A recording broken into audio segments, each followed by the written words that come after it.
Hello everyone, I'm Tora Odhikari. Welcome back to my channel. Hope my YouTube viewers are in the best of the health and spirit. আজ বাড়িতে বাটা মাছ এসছে, তো ভালো করে ধুয়ে নিয়েছি বাটা মাছটাকে। এবার হলুদ নুন মাখিয়ে ম্যারিনেট করে রেখে দেবো। ব্যাস কিছুক্ষণের জন্য থাকবে, তারপরে রান্না আরম্ভ করব। ভালো করে হলুদ নুন দিয়ে মেখে কিছুক্ষণ থাকবে। বেশি মাছ নিয়ে খেদাখেদি করলে মাছ খারাপ হয়ে যায়, তো আলগা আলগা থাকুক। তেল গরম করে মাছ ভাজা আরম্ভ করে দিয়েছি। অনেক মাছ তো একটু একটু করে করছি, বিশাল কড়া ভাজছি না, একটু আলগা করে একটু ভেজে উল্টে পাল্টে নিচ্ছি। মাছ ভাজা হয়ে গেছে, সাজিয়ে রেখেছি। এবার ঝোলের প্রিপারেশনে হাত দেবো। বাটা মাছের সর্ষে পোস্ত করার জন্য কি কি উপকরণ লাগবে একবার দেখে নেওয়া যাক। সর্ষের তেল তো লাগবেই লাগবে। আর আমি এখানে যে বাটাটা করেছি, এটা সাদা সর্ষে, লাল সর্ষে আর পোস্ত, কাঁচা লঙ্কা, এটা দিয়ে আমি বেটে নিয়েছি। আমি ইউজুয়ালি সর্ষে পোস্ত কখনো মিক্সিতে করি না, আমি এটা হাতে বাটি। আমার মাদার ইন ল বলতেন যে পুরো সর্ষে বাটা দিয়ে করো না, বাচ্চারা খাবে, সবাই খাবে, পেটের জন্য এটা খুব একটা ভালো নয়। এর জন্য তুমি যদি এই জিনিসটাকে মিক্স করে করো, সর্ষে পোস্ত দিয়ে মিক্স করে করো, তাহলে কাউরই কিছু শরীর খারাপ হবে না। অতএব আমি এটাকে মেনটেন করি ফ্রম দ্য ডে জিরো। উনি যবের থেকে বলেছেন তবের থেকে আমি এটাকে মেনটেন করি। টমেটো পিউরি নিয়েছি, একটু হলুদ নিয়েছি, কাশ্মীরি লাল মির্চ, নুন, আর ফোড়নের জন্য কালো জিরে আর লঙ্কা নিয়েছি। আচ্ছা, আর এইখানে একটু পোস্তের পরে যেই বাটা একটু জলটা থাকে, ওই জলটা নিয়ে নিয়েছি। কারণটা হচ্ছে আমি এখানে এর মধ্যে আমি কাশ্মীরি লাল মির্চ মিশিয়ে দেবো, হলুদ মিশিয়ে দেবো, আর নুন অতটা মেশাবো না, যতটা দরকার ততটা। তো আমি জাস্ট একটু নুন দিয়ে দিচ্ছি, মিশিয়ে একটা পেস্ট তৈরি করে দেবো। এই পেস্টটা আমি তৈরি করে দেবো। এই পেস্টটা তৈরি হয়ে গেল, কিছুই না, লিকুইডই পেস্টটা তৈরি হয়ে গেল।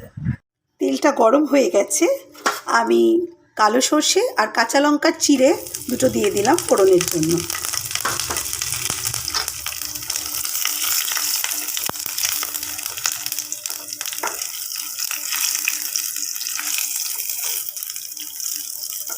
বেশিক্ষণ না, আমি গ্যাসটা একটু সিমে করেছি, যেহেতু খুব ধুয়ো হয়ে গেছিলো, তেলটা খুব গরম হয়ে গেছিলো, এই কারণে একটু একটু ওই কালো জিরের একটু গন্ধ বেরোচ্ছে।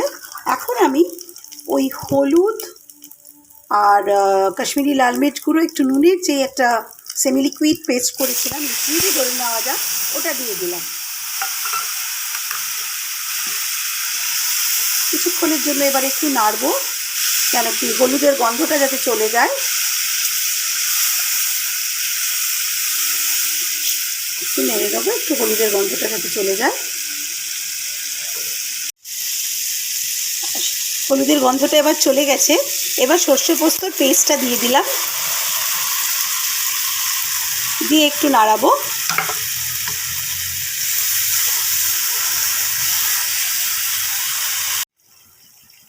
আমি এর মধ্যে আরেকটু জল মিশিয়েছি, আর হয়েও গেছে, এখন বয়েল হচ্ছে। এর মধ্যে আমি টমেটো পিউরিটা মিশিয়ে দিলাম, মিশিয়ে এবার একটু নাড়বো আর কভার করে দেবো। ছোলে বয়েল এসে গেছে দেখতে পাচ্ছি। এবারে আমি এর মধ্যে মাছগুলো ছেড়ে দেবো। ছাড়ার আগে গ্যাসটাকে একটু সিমে করে দেবো, করে আমি মাছগুলো একটু একটু করে ছেড়ে দেবো।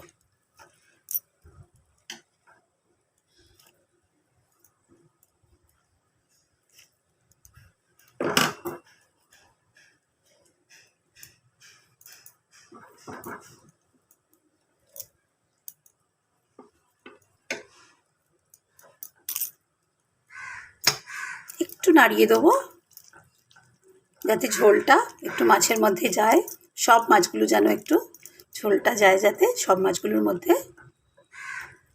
এবারে আমি এটাকে কভার করে দেবো।